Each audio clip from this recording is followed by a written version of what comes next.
25/1/2024, সময় সকাল 7:48। ঘুম ভাঙলো প্রচণ্ড ঠান্ডায়, টেম্পারেচার চেক করলাম -11। তো সকাল সকাল এরকম রুমের কাঁচটা সরিয়ে দিয়ে রুমের থেকে এরকম জানলার কাছে এসে দেখি কাছে হাত দিয়ে যে কুয়াশা, কিন্তু পরে দেখলাম না তো এটা কুয়াশা তো হতে পারে না। তো এইভাবে হাত দিয়ে টেনে দেখি যে হাতে বরফ লেগে রয়েছে। এই দেখুন, এগুলো কাছ থেকে ভেঙে ভেঙে ভেঙে ভেঙে পড়ছে, কতটা ঠান্ডা। এই দেখুন হাতে কিরকম বরফ। জানলার কাছে যদি এত বরফ হতে পারে, তাহলে বাইরে কি অবস্থা হচ্ছে, আর আমরা কি অবস্থায় ঘুমাচ্ছি, আমরা কি অবস্থাতে ঘুমাই। এই দেখো কত কত এগুলো জানলার আমাদের ভিতরে, রুমের ভিতরের কাছে এরকম বরফ, তাহলে বাইরে কি রকম অবস্থা দেখুন কি অবস্থা। এই প্রথম আমরা পেলাম। যাই হোক, এটা আমাদের কপাল ভালো। আর কাল রাতে এখানকার পেহেলগামের লোকাল মার্কেট ঘুরছিলাম, ওখানে মসজিদে দেখলাম দোয়া করছে পেহেলগামের লোকজন, যাতে আর কি বরফ পড়ে। কারণ বরফ না পড়লে এদের কোনো ট্যুরিস্ট আসবে না, ট্যুরিস্ট না আসলে এদের সংসার চলবে না। মোট কথা হচ্ছে এই, এদের রুটি রোজগার হচ্ছে এই পেহেলগামের রুটি রোজগার ট্যুরিস্টদের উপরে। ট্যুরিস্ট যদি না আসে তো হবে না। যাই হোক, ওরা কালকে দেখলাম অনেক দোয়া টোয়া করছে। যাই হোক, হয়তো দোয়া উপরওয়ালা শুনেছে এদের। তো দেখা হচ্ছে কিছুক্ষণ পর, ততক্ষণের জন্য বাই। সময় সকাল 10:30। আমরা কিছুক্ষণের মধ্যে বেরিয়ে যাব পেহেলগাম থেকে শ্রীনগরের উদ্দেশ্যে। এই আর কিছুক্ষণের মধ্যে বেরিয়ে যাব। এখন বাজে 10:30। আজ হচ্ছে 25শে জানুয়ারি 2024। শুনছি কালকে নাকি স্নোফল পাবো, দেখি কপালে যদি থাকে স্নোফল আমরা পেতে পারি। তো এই হচ্ছে আমাদের সব পরপর গাড়ি দাঁড়িয়ে আছে, এই গাড়িতে করে যাবো আমরা। তো বাকিটা কিছুক্ষণ পরে দেখা হচ্ছে। হোল্ড। লাগেজ তোলা হচ্ছে সমস্ত গাড়িতে। এই যে গাড়িগুলো সব স্টার্ট দিয়ে রাখা হয়েছে, কারণ এত ঠান্ডায় গাড়ি পরে স্টার্ট নেবে না, যার জন্য আগে থাকতে গাড়িগুলো স্টার্ট করে দিয়ে রাখা হয়েছে। ফুল ইঞ্জিন গরম হবে, তারপরে ছাড়া হবে। এই যে পরপর আমাদের সমস্ত গ্রুপের গাড়িগুলো দাঁড়িয়ে আছে। আমরা সকাল 11টার সময় পেহেলগাম ছাড়বো, ছেড়ে শ্রীনগরের উদ্দেশ্যে রওনা দেবো। মাঝে একটু হোল্ড হবে, ওখানে আপনার ওখানে কিছু কেনাকাটা হবে, ড্রাই ফ্রুটস বা যে যা কিছু কিনবে ওখানে একটু হোল্ড করা হবে। তো দেখা হচ্ছে শ্রীনগরে, গাড়ি ছাড়ার সময় দেখা হবে। তো ছেড়ে দিলাম আমাদের গাড়ি, পেহেলগাম থেকে রওনা দিলাম শ্রীনগরের উদ্দেশ্যে। তো পথে দাঁড়াবো কিছুক্ষণের জন্যে। লোকাল যে ফুডের দোকান আছে, ড্রাই ফ্রুট টাই ফ্রুট এইসব জাতীয় দোকানে দাঁড়ানো হবে। দেখা হচ্ছে ওখানে গিয়ে। আপাতত কিছুক্ষণের জন্য টাটা। এই যে সাইডে বয়ে যাচ্ছে, এটা হচ্ছে লিডার নদী। এই নদীটা হচ্ছে লিডার নদী। এই নদীটা সেদিন রাত্রে আসছিলাম বলে দেখতে পারিনি, আর দেখাতেও পারিনি। এখন দেখা যাচ্ছে লিডার নদীর জল এইভাবে বয়ে যাচ্ছে। পাশে রয়েছে এরকম পাইন ফরেস্ট, এই যে পাইন ফরেস্ট, এরকম লিডার নদী বয়ে যাচ্ছে সাইড দিয়ে। আমরা এখন লিডার নদীর সাইড দিয়ে আমরা এইভাবে যাব। এই যে এখানে লেখা আছে আই লাভ পেহেলগাঁও, ঠিক আছে। এখানে তো আমরা আসতেই পারিনি, যাই হোক দুঃখিত। এই হচ্ছে লিডার নদী, এখানে সবাই ফটো টটো তুলছে। এই জায়গায় আমরা আসতেই পারিনি, এখানে ছবি তুলবো এবার। এই হচ্ছে সেই পেহেলগাম যেখানে আমরা ছবি তুলবো। দেখা হচ্ছে কিছুক্ষণ পর।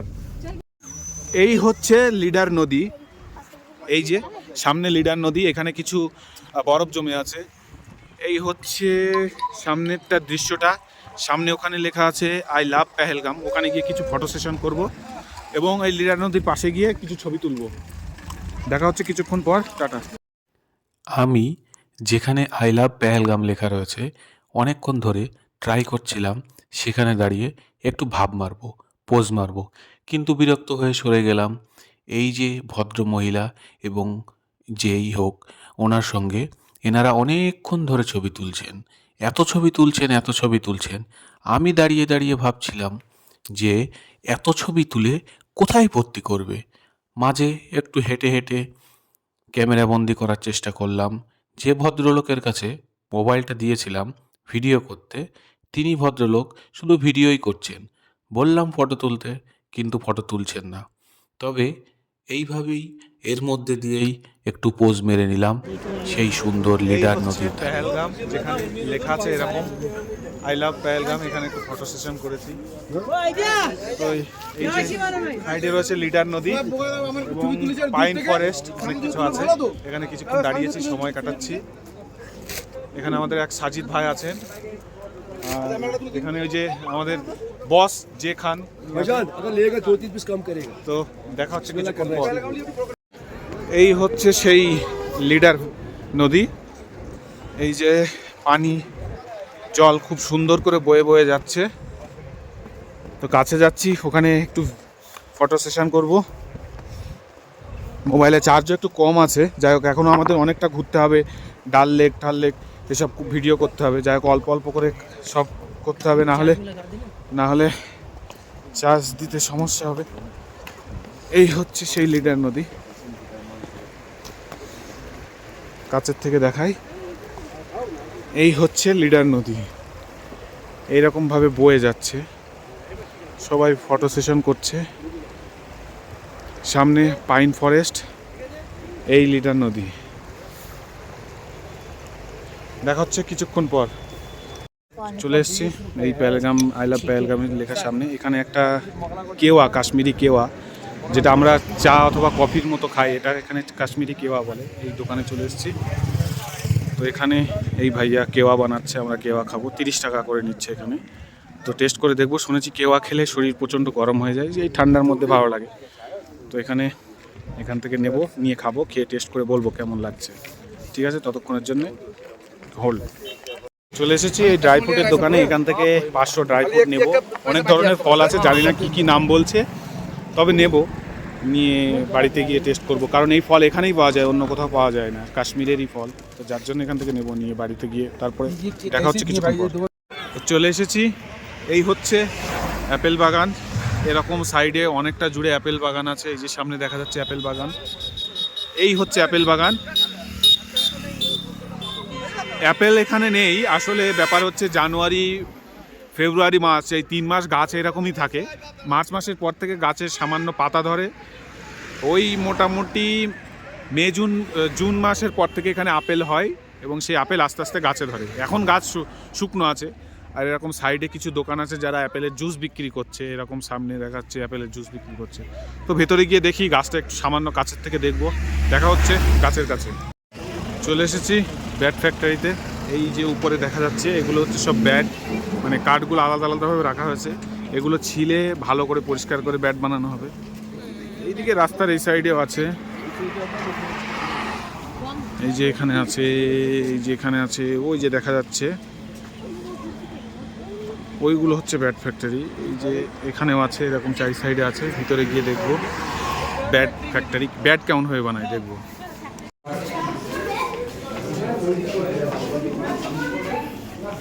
এই যে এগুলো এইভাবে বানানো হচ্ছে, এই যে ভিতরে বানানো হবে এইভাবে।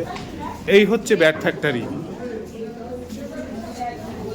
এই যে কাঠগুলো এইভাবে নিয়ে হচ্ছে, কোনগুলো? এখানে যেসব ব্যাট বানানো হচ্ছে সবগুলো উইলো কাঠের ব্যাট।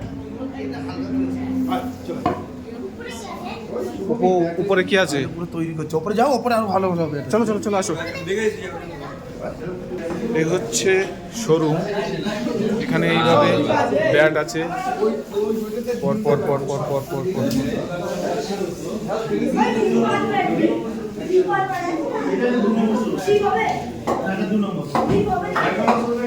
এরকম ব্যাট আছে, ঘুরে ঘুরে দেখবো।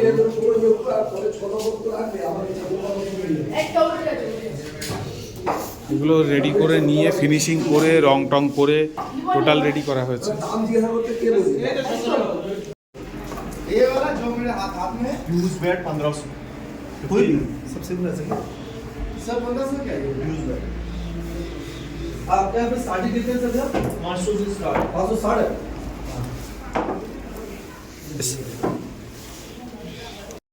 যারা আসবেন এখান থেকে ব্যাট কিনতে পারবেন, খুব সুন্দর সুন্দর ব্যাট, অনেক কম দামে অনেক অনেক ব্যাট পাওয়া যায় এখানে।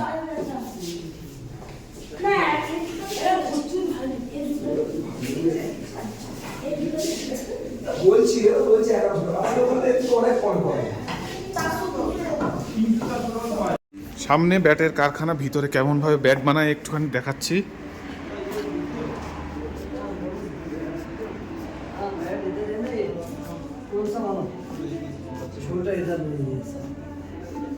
बच्चा खेलेगा इतना बड़ा बड़ा मोटा इधर वो आ गया है, इसको इसको है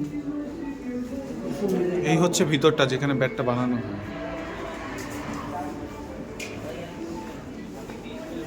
उसका इधर नहीं है।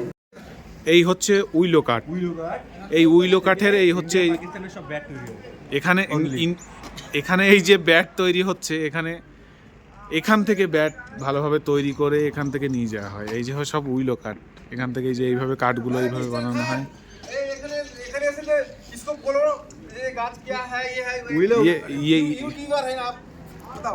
ওধার ওই যে ভেতরে যে কারখানা রয়েছে ওখান থেকে ওইভাবে রেডি করে এইভাবে বাইরে নিয়ে গিয়ে ওখানে ফিনিশিং দিয়ে রং টং করে শোরুমে রাখা হয়।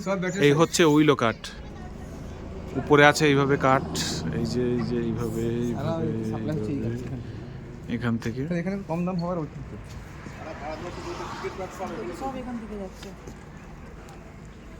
এখান থেকে সমস্ত রাজ্যে এখান থেকে ব্যাট সাপ্লাই হয়। ইন্ডিয়া পাকিস্তান শ্রীলঙ্কা আশেপাশে যা দেশ অনেক দেশেই যায় এখান থেকে কাঠ। উইলো কাঠ শুধুমাত্র এখানেই পাওয়া যায়, এখান থেকেই সাপ্লাই হয় সমস্ত জায়গাতে, সমস্ত দেশে। দেখা হচ্ছে কিছুক্ষণ পর।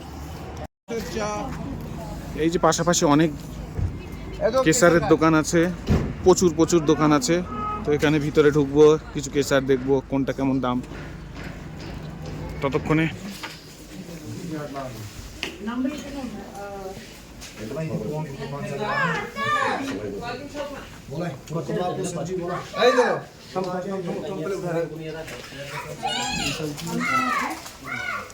এই হচ্ছে কেসার, এই হচ্ছে কেসার, ছোট বড় অনেক রকম আছে। 700 টাকা তো অনেক দাম। 1400 টাকা কেজি। তারপর ওখানে অনেক কম নিচ্ছিল। এই হচ্ছে এখানে 2 গ্রাম আছে, 500 টাকা বলছে। 2 গ্রামের দাম 500 টাকা। এখানে অনেক ড্রাই ফ্রুট আছে। এই হচ্ছে কেসার।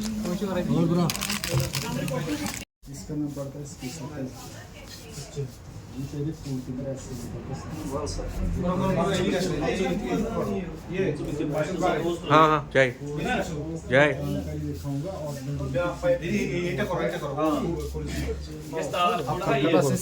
कोलकाता से। ओ এটা খুব ভালো। खूब भालो। हाँ ये कितने का ग्राम है? ऐसे निकलता है फूल के अंदर सारा। एक फूल में 3 पत्ता होता है केसर, ना किसी फूल के अंदर आएगा 4 ना 2। फिर उसको ना यहाँ से हम प्रोसेसिंग करते हैं, उसके बाद इसकी कटिंग। ये जो रहता है ना 5 सुपारी में जो तम्बाकू करते हैं, गुटखा जो इस्तेमाल करते हैं, उसी के अंदर रहता है 100 रुपये। ये रहता है 40 रुपये का ग्राम। खाली केसर इतना रहता है। आप केसर पहचान लोगे केसर ओरिजिनल डुप्लीकेट है, वो मेन बात है। सर जी जब भी आप केसर की पत्ती एक हाथ में उठाओगे ना, ये देखो आप, इसका जो सार रहता है ना आगे से वो मोटा रहता है। ये देखो मोटा और पीछे देखोगे ना थोड़ा सा येलोइश होगा और पतला होगा। इसकी एक पहचान। और दूसरी पहचान आप उसको 1-2 पत्ता ले लो, आगे वाली दम से चिवा। ये हल्का सा कड़वा लगेगा ओरिजिनल है, अगर ये मीठा लगेगा केसर नहीं। इसकी दूसरी पहचान। ये ओरिजिनल है, इसका क्या गारंटी है? सर जी वही मैं पहचान बताऊंगा ना सर जी। मुखे दिले बोलছে একটু কড়বা লাগবে। डुप्लीकेट যদি केसर মিষ্টি হয় তাহলে সেটা एक तो ये कड़वा लगेगा ओरिजिनल है, अगर ये मीठा लगेगा केसर नहीं। किसी भी चीज आप इस्तेमाल करोगे ना दूध के अंदर, बिरयानी में, पुलाव में, खीर में, उसमें गलना नहीं चाहिए, डिजॉल्व नहीं होना चाहिए। आप सर जी ऐसे हाथ लो, वैसे ये देखो, अगर मैं आप किसी भी चीज में इस्तेमाल करोगे ना उसमें डिजॉल्व नहीं होना चाहिए, गलना नहीं चाहिए केसर। ভালো করে ভিডিও করো তো। गोलो सर जी उसको थोड़ा सा गोलो उंगली से। ये देखो ये अपना कलर दे देगा, लेकिन पता वैसा का वैसा रहेगा। गोले रहेगा अगर ये घुल जाएगा ना, डिजॉल्व हो जाएगा, तो केसर नहीं। अच्छा মানে अगर कलर निकल जाए तो वो असली नहीं कलर है। अपना नहीं, कलर दे देगा, लेकिन पता वैसा का वैसा रहेगा। अच्छा हाँ, ये अगर वाला असली है। हाँ, ये अगर गल जाएगा, डिजॉल्व हो जाएगा, केसर नहीं। তন্তুটা ওরকমই থাকবে ये বুঝছো? सर जी खाली তার पता মানে ऐसे আর যদি रहेगा। নকল হয় তাহলে ওটা গলে যাবে। এটা তার মানে যদি রং বেরিয়ে যায়, এটা ঠিক থাকে, वो কালার ये ঠিক থাকে। आपको- রং বেরোবে। দুটোতেই বেরোবে না আমি বলছি যে এটা যদি পাতাটা ঠিক থাকে, কালার একই এটা থাকে, design তাহলে তার মানে ঠিক कलर আছে। अपना दे देगा, वो पता ऐसे ही रहेगा, केसर ऐसे ही रहना चाहिए। समझ गया, और समझ जब गया। आप दूध के अंदर बिरयानी में डालोगे ना या पानी के अंदर, ये केसर उसमें फूल जाएगा, बड़ा हो जाएगा थोड़ा सा, लेकिन पता ऐसे ही रहेगा। ये आपको खाली फ्रिज के अंदर नहीं रखना है, फ्रिज के बाहर को 10 साल জেনুইন 20 साल এইভাবে खराब হয় नहीं আসলে। এরকম জলের ভিতরে, দুধের ভিতরে দিলে এরকম সেম এরকমটাই কালার থাকবে। থাকবে, কিন্তু এরকমটাই এইগুলো থাকবে। change হবে হ্যাঁ, কোনো কালার চেঞ্জ হবে না কেসারটা, তাহলে এটা হচ্ছে জেনুইন।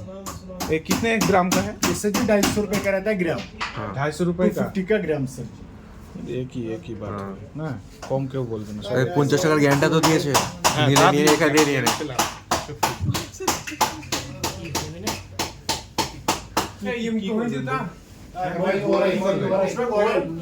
নিয়ে নে ভাই, এসেছি যতক্ষণ কত রকম করবি, নিয়ে নে। আমরা চলে এসেছি শ্রীনগরে ডাল লেকের কাছে, চলে এসেছি প্রায়। এবার সামনে গাড়ি থামবে আমাদের, ওখানে নামবো, নেমে ডাল লেকের কত নম্বর গেটে আছি না আছি বাকিটা ওখানে নেমে দেখাবো। এই হচ্ছে ডাল লেক, আমরা ডাল লেকে চলে এসেছি। এবার গাড়িটা আমাদের পার্কিং হবে, পার্কিং করে আমরা শিকারা রাইড করব এবং শিকারা রাইডে কত কি নেয় না নেয় সেটা জানাবো। এই হচ্ছে কাশ্মীরের বিখ্যাত ডাল লেক, যেটা সবাই করে আর কি। এই হচ্ছে নৌকা, যেগুলোকে শিকারা বলে এখানে। বিভিন্ন রকমের সাজানো গোছানো, সিট লাগানো, অনেক কিছু আছে। এই হচ্ছে ডাল লেকের অনেকটা, এর চারি সাইডে অনেক কিছু আছে। এখানে ফ্লোটিং মার্কেট আছে, অনেক কিছু পাওয়া যায়, কিন্তু দাম বেশি নাই। যাই হোক, বাইরে নেমে ওখানে গিয়ে দেখবো। ততক্ষণের জন্য হোল্ড।